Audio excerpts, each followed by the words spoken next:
প্রত্যেকটা কমেন্ট আমি পড়ি এবং আমি চেষ্টা করি প্রত্যেকটা কমেন্টের উত্তর দেওয়া। কমেন্টগুলো পড়ার পর আমার যেটা মনে হয়েছে যে আমার একটা ভিডিও করা উচিত কনস্টিপেশন নিয়ে, কোষ্ঠকাঠিন্য।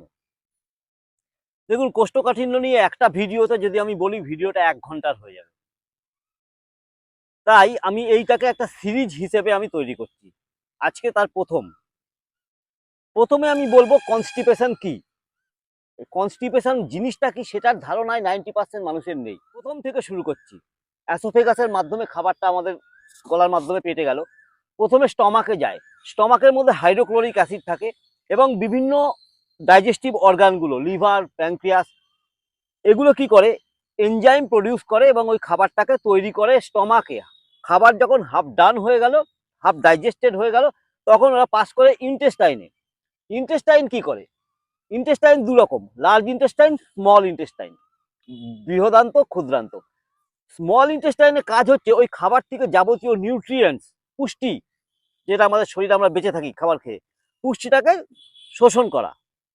আর লার্জ ইন্টেস্টাইনের কাজ কি? ওখান থেকে লার্জ ইন্টেস্টাইনে আসে। লার্জ ইন্টেস্টাইনের কাজ কি? লার্জ ইন্টেস্টাইনের কাজ হচ্ছে ওখান থেকে জল শোষণ করা। শরীরে জল দরকার, পুষ্টি দরকার, দুটো হয়ে গেল। এইবার কনস্টিপেশনটা কেন হচ্ছে? তার কারণ হচ্ছে দেখা গেল আপনার স্মল ইন্টেস্টাইন দুর্বল, তাহলে খাবারটা হজম হবে না, আনডাইজেস্টেড থাকবে এবং পুষ্টিও আপনার শরীর পাবে না। আর লার্জ ইন্টেস্টাইন বেশি পরিমাণে জল শোষণ করে নিল খাবার থেকে, তাহলে খাবারটা শক্ত হয়ে গেল, পাস হবে না। শক্ত, যদি যদি স্টুল শক্ত হয়ে যায় তাহলে পাস হবে কি করে? আর একটা খুব গুরুত্বপূর্ণ জিনিস, যেটা হচ্ছে আমাদের ইন্টেস্টাইন যখন খাবার আসে তখন এরকম ওয়েবের মতো চলে, ঢেউয়ের মতো।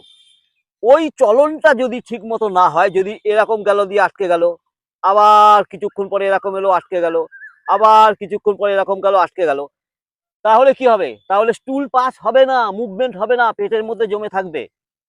That is call constipation. এবার আমি যোগের ভাষায় দুটো কথা বলবো।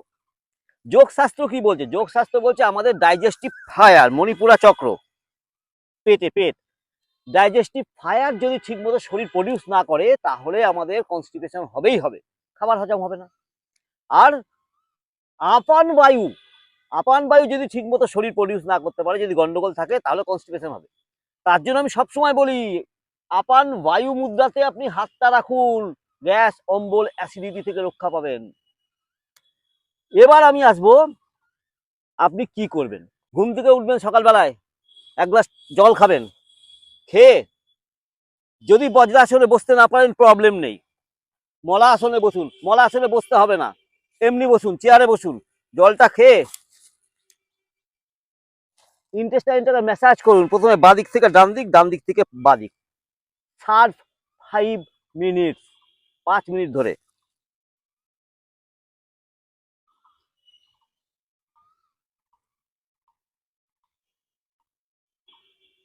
Clockwise, anti clockwise, number 1 rule.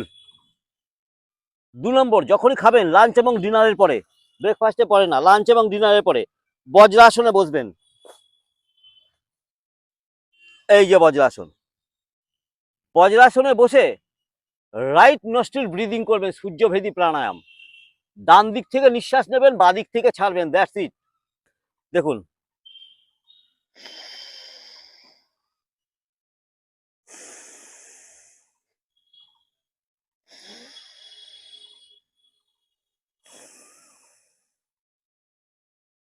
দশ মিনিট থাকতে হবে।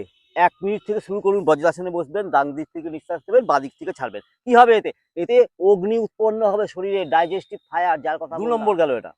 তারপরে কি করবেন? তারপরে সকালবেলায় 4টে জিনিস করবেন, যেটা আমি গল্প আকারে বলছি। ধরুন আপনি 50 বছর পেছনে চলে যান, সেখানে না ছিল মিক্সি, শিলনোড়াতে বাটতে হতো, সেখানে না ছিল অটোমেটিক ট্যাপ ওয়াটার, কুয়ো থেকে জল তুলতে হতো, যানবাহন বলতে নৌকা ছিল। প্রথমে আমি চাকতিতে করে আমাদের চালটাকে রেডি করছি। এখানে শ্বাস নেবেন, ওখানে ছাড়বেন।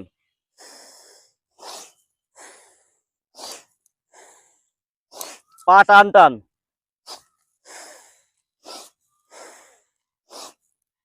এবার রিভার্স।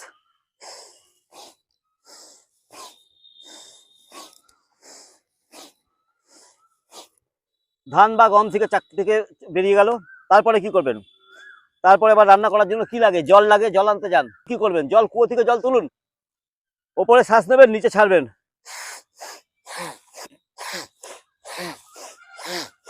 শ্বাস জোরে নেবেন।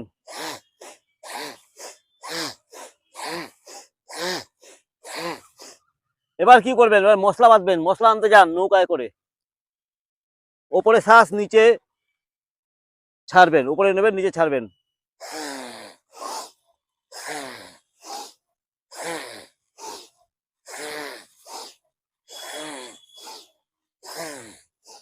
এবার রিভার্স, এখানে শ্বাস ছেড়ে উপরে উঠবেন।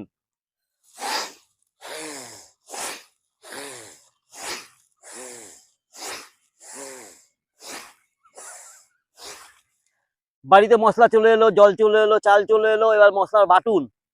মিক্সি নেই তো কি করবেন? শিলনোড়ায় মশলা বাটতে হবে। আমার বাড়িতে এখনো শিলনোড়াতেই বাটা হয়, আজকে পর্যন্ত, গতকালকেও। শিলনোড়া মনে করুন, মশলাটা বেটে নিন, পেটটা একদম ঠিক হয়ে যাবে। যখন এখানে আসবেন চেস্ট ওপেন করবেন, লাং হার্টেরও কাজ হবে। এরকম ভাবে যখন এখানে আসবেন, লাং এবং হার্ট দুটোই শক্তিশালী থাকবে। শ্বাস ছাড়বেন নিচে।